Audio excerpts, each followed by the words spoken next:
ಉಡುಪಿ ಜಿಲ್ಲೆಯಾದ್ಯಂತ ಕೂಡ ಧಾರಾಕಾರ ಮಳೆಯಾಗ್ತಾ ಇದ್ದು ಅಲ್ಲಿನ ಜೀವ ನದಿಗಳು ತುಂಬಿ ಹರಿಯುತ್ತಿವೆ. ಇನ್ನು ಸಾಕಷ್ಟು ಅವಾಂತರ ಕೂಡ ಉಂಟಾಗಿದ್ದು ಕಡಲು ಅಬ್ಬರಿಸುತ್ತಿದೆ. ಸ್ವರ್ಣ ಪಾಪನಾಶಿನಿ ನದಿ ತುಂಬಿ ತುಳುಕುತ್ತಿದೆ.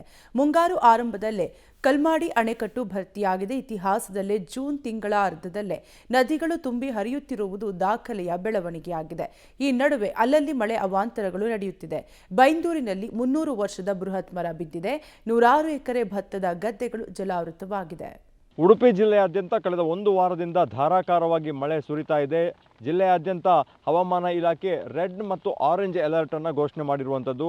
ಹಾಗಾಗಿ ಮಳೆ ಇನ್ನೂ ಕೂಡ ಒಂದು ವಾರ ವಿಪರೀತವಾಗಿ ಸುರಿತದೆ ಅನ್ನುವಂಥ ಮುನ್ನೆಚ್ಚರಿಕೆಯನ್ನು ಈಗಾಗಲೇ ಹವಾಮಾನ ಇಲಾಖೆ ಕೊಟ್ಟಿದೆ. ಪ್ರಮುಖವಾಗಿ ಹೆಬ್ರಿ ಮತ್ತು ಕಾರ್ಕಳ ಭಾಗದಲ್ಲಿ ಭಾರೀ ಪ್ರಮಾಣದಲ್ಲಿ ಮಳೆ ಆಗ್ತಾ ಇರೋದ್ರಿಂದ ಕರಾವಳಿ ತೀರದ ತಾಲೂಕುಗಳಿಗೆ ಅಲ್ಲಿಂದ ನದಿ ನೀರು ಹರಿದು ಬರ್ತದೆ. ನಾವು ನೋಡ್ಬೋದು ಪಾಪನಾಶಿನಿ ಮತ್ತು ಸ್ವರ್ಣ ನದಿ ಯಾವ ಪ್ರಮಾಣದಲ್ಲಿ ತುಂಬಿ ಹರಿತಾ ಇದೆ ಅನ್ನುವಂಥದ್ದು. ಅದು ಸಮುದ್ರಕ್ಕೆ ಸೇರುವಂಥ ಸಂದರ್ಭದಲ್ಲಿ ಬೇರೆ ಬೇರೆ ಕವಲುಗಳಾಗಿ ಜನವಸತಿ ಪ್ರದೇಶಗಳಿರುವಂತಹ ಕುದ್ರು ಪ್ರದೇಶ ಇದೆ. ಇದನ್ನೆಲ್ಲ ದಾಟಿಕೊಂಡು ಮುಂದೆ ಬರುವಂಥ ದೃಶ್ಯಗಳನ್ನು ನಾವು ನೋಡ್ತಾ ಇದ್ದೇವೆ.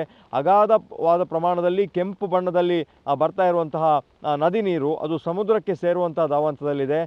ಈ ಭಾಗದಲ್ಲಿ ಸಾಕಷ್ಟು ಮುನ್ನೆಚ್ಚರಿಕೆಯನ್ನು ವಹಿಸಬೇಕು ಅನ್ನುವಂಥದ್ದು. ಸಮುದ್ರ ಒಂದು ಕಡೆ ರಫ್ ಆಗಿದ್ದರೆ ನದಿ ಭಾಗದಿಂದ ಹರಿದು ಬರುವ ನೀರು ಯಾವ ಒಂದು ಪ್ರಮಾಣದಲ್ಲಿ ಬರ್ತಾ ಇದೆ, ಇಲ್ಲಿ ಅಲ್ಲಲ್ಲಿ ಅಣೆಕಟ್ಟುಗಳನ್ನು ಹಾಕಲಾಗಿದೆ. ಯಾಕಂದರೆ ಬೇಸಿಗೆ ಸಂದರ್ಭದಲ್ಲಿ ಮಳೆಗಾಲದಲ್ಲಿ ಮಳೆಯ ನೀರು ಭಾರೀ ಪ್ರಮಾಣದಲ್ಲಿ ಸಮುದ್ರವನ್ನು ಸೇರ್ತದೆ.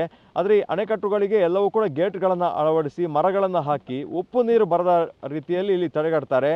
ಹಾಗಾಗಿ ಈ ಭಾಗದಲ್ಲಿ ನೀರಿನ ಪ್ರಮಾಣವನ್ನು ನಾವು ನೋಡ್ತಾ ಇದ್ದೇವೆ. ಪ್ರಮುಖವಾಗಿ ಸಮುದ್ರಕ್ಕೆ ಸೇರುವಂಥ ಇಲ್ಲಿ ಪಾಪನಾಶಿನಿ ಮತ್ತು ಸ್ವರ್ಣ ನದಿಯ ಕವಲುಗಳು ಬಂದು ಸೇರುವಂಥ ಒಂದು ಪ್ರದೇಶದಲ್ಲಿ ನಾವಿದ್ದೇವೆ. ಇವಾಗ ಮಳೆ ಇನ್ನೂ ಕೂಡ ಮುಂದುವರಿಯುವಂಥ ಸಾಧ್ಯತೆ ಇದೆ. ಹಾಗಾಗಿ ಈಗಾಗಲೇ ನದಿ ಮತ್ತು ಸಮುದ್ರ ಪಾತ್ರದಲ್ಲಿ ಬಹಳಷ್ಟು ಅಲರ್ಟ್ಗಳನ್ನು ಘೋಷಿಸಿರುವಂಥದ್ದು. ಯಾಕಂದರೆ ಪ್ರವಾಸಿಗರಾಗಿರ್ಬೋದು ಅಥವಾ ಸ್ಥಳೀಯರು ಸುತ್ತಮುತ್ತ ಮನೆ ಇರುವವರು ಕೂಡ ನದಿ ಸಮುದ್ರ ಪಾತ್ರದಲ್ಲಿ ಅದು ಕೂಡ ಮೀನುಗಾರಿಕೆ ಚಟುವಟಿಕೆ ಮಾಡುವವರು ಕೂಡ ಸಾಕಷ್ಟು ಮುನ್ನೆಚ್ಚರಿಕೆಯನ್ನು ವಹಿಸಬೇಕು ಅನ್ನುವಂಥ ಸೂಚನೆಯನ್ನು ಕೊಟ್ಟಿದ್ದಾರೆ. ಅದರ ಜೊತೆಗೆ ಮಳೆ ಮುಂದುವರಿಯುವಂಥ ಎಲ್ಲ ಸಾಧ್ಯತೆಗಳಿವೆ. ಹವಾಮಾನ ಇಲಾಖೆ ಹೇಳಿರುವ ಪ್ರಕಾರ 2025ರಲ್ಲಿ ದಾಖಲೆಯ ಮಳೆ ಬೀಳ್ತದೆ ಅನ್ನುವಂಥದ್ದು. ಅದು ಕೂಡ ಕರಾವಳಿ ಭಾಗದಲ್ಲಿ ವಿಪರೀತವಾದ ಮಳೆ ಇದೆ. 4300 ಮಿಲಿಮೀಟರ್ನವರೆಗಿನ ಒಂದು ದಾಖಲೆ ಇದೆ. ಅದನ್ನು ಮೀರಿ ಮಳೆ ಆಗಬಹುದು ಅನ್ನುವಂಥ ಲೆಕ್ಕಾಚಾರಗಳನ್ನು ಕೂಡ ಹವಾಮಾನ ಇಲಾಖೆ ಹಾಕಿಕೊಂಡಿದೆ.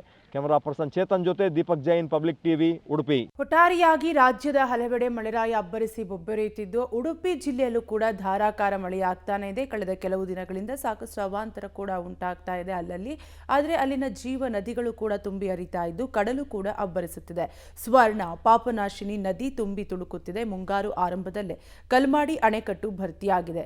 ಇತಿಹಾಸದಲ್ಲೇ ಜೂನ್ ತಿಂಗಳ ಅರ್ಧದಲ್ಲಿ ನದಿಗಳು ತುಂಬಿ ಹರಿಯುತ್ತಿರುವುದು ನಿಜಕ್ಕೂ ದಾಖಲೆಯ ಬೆಳವಣಿಗೆ.